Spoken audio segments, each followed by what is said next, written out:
Only one sentence, that is sentence of death. গণহত্যা ও মানবতাবিরোধী অপরাধের দায়ে মৃত্যুদণ্ডপ্রাপ্ত সাবেক স্বরাষ্ট্রমন্ত্রী আসাদুজ্জামান খান কামাল ভারত ছেড়ে এখন নিরাপদ আশ্রয় খুঁজছেন। আন্তর্জাতিক অপরাধ ট্রাইব্যুনালের রায় ঘোষণার পরপরই তিনি কলকাতার রোজডেল এলাকার ঠিকানা ছেড়ে অজ্ঞাত স্থানে গা ডাকা দেন। কয়েকদিন ধরে তার দলের নেতাকর্মীরা এমনকি কলকাতার অবস্থানকারী ঘনিষ্ঠদেরও তার কোনো খোঁজ পাচ্ছেন না। বাংলাদেশ সরকারের দায়িত্বশীল সূত্র এবং ভারতের একাধিক কূটনৈতিক চ্যানেল নিশ্চিত করেছে কামাল এমন একটি দেশে আশ্রয় নেওয়ার চেষ্টা করছেন যেখানে মৃত্যুদণ্ড নেই এবং যার সঙ্গে বাংলাদেশের বন্দি বিনিময় চুক্তিও নেই। অর্থাৎ তিনি চাইছেন এমন একটি আইনি ঢাল যেখান থেকে তাকে ফেরত আনা হবে অত্যন্ত কঠিন। ভারত ছাড়ার ইঙ্গিত দিয়েছেন কামাল নিজেও। তিনি বলেছেন, ভারতে বেশি দিন থাকার নিরাপদ মনে করছি না, এখনই আমাকে বিকল্প চিন্তা করতে হচ্ছে। গত বছরের 5 আগস্ট জুলাই বিপ্লবের পর শেখ হাসিনার সঙ্গে পালিয়ে ভারতে আশ্রয় নিয়েছিল কামাল।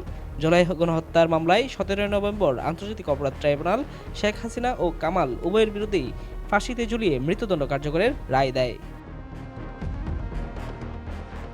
রায় ঘোষণার পরপরই বাংলাদেশ দিল্লিকে নোট ভার্বাল পাঠিয়ে তাদের দুজনকে ফেরত চাইলে নয়াদিল্লি জানায় অনুরোধটি বিচারিক এবং অভ্যন্তরীণ আইনি প্রক্রিয়ার অংশ হিসেবে পর্যালোচনায় রয়েছে।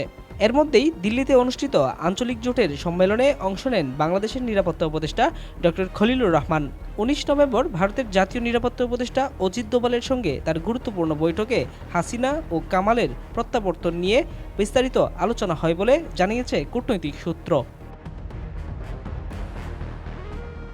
এই কূটনৈতিক চাপের মাঝেই সামনে আসে নতুন তথ্য। কামাল ভারত ছাড়ার প্রস্তুতি শুরু করেছে। স্বরাষ্ট্র মন্ত্রণালয়ের রাজনৈতিক শাখার দায়িত্বশীল এক কর্মকর্তা জানিয়েছেন, বাংলাদেশের চিঠির পর তিনি স্পষ্টতই বিচলিত হয়ে পড়েন। নিজের পুরনো ঠিকানা বদলে তিনি এখন ভারতের কোথাও অজ্ঞাত স্থানে আত্মগোপনে আছেন বলেও মন্ত্রণালয়কে জানানো হয়েছে। এরপর আসে একটি ফোন আলাপ, যেখানে পরিস্থিতির নাটকীয়তা আরও স্পষ্ট হয়। ভারতে থাকা তার এক ঘনিষ্ঠ ব্যক্তির সঙ্গে 3 মিনিটের এক টেলিফোন কথোপকথনে কামাল বলেন, এখানে থাকা এখন নিরাপদ নয়, নতুন চিন্তা করতে হচ্ছে। সেই ব্যক্তি দেখা করতে চাইলে কামাল তাকে বারবার নিরুৎসাহিত করেন, বলেন, আমি আর ওই ঠিকানায় থাকি না, অন্যত্রে চলে গেছি। ভারত আমাদের আশ্রয় দিয়েছে, তাই এমন কিছু করতে চায় না যাতে তাদের সমস্যা হয়। নিজের নতুন অবস্থান গোপন রেখে তিনি আরও বলেন, আমি তো এখানেও নিরাপদ না, নতুন কোনো চিন্তা করতে হচ্ছে। আর সেই নতুন চিন্তা ঠিক কী, কোথায়, কোন দেশে যেতে চাইছেন তিনি এখনও নিশ্চিত হয়নি কেউ।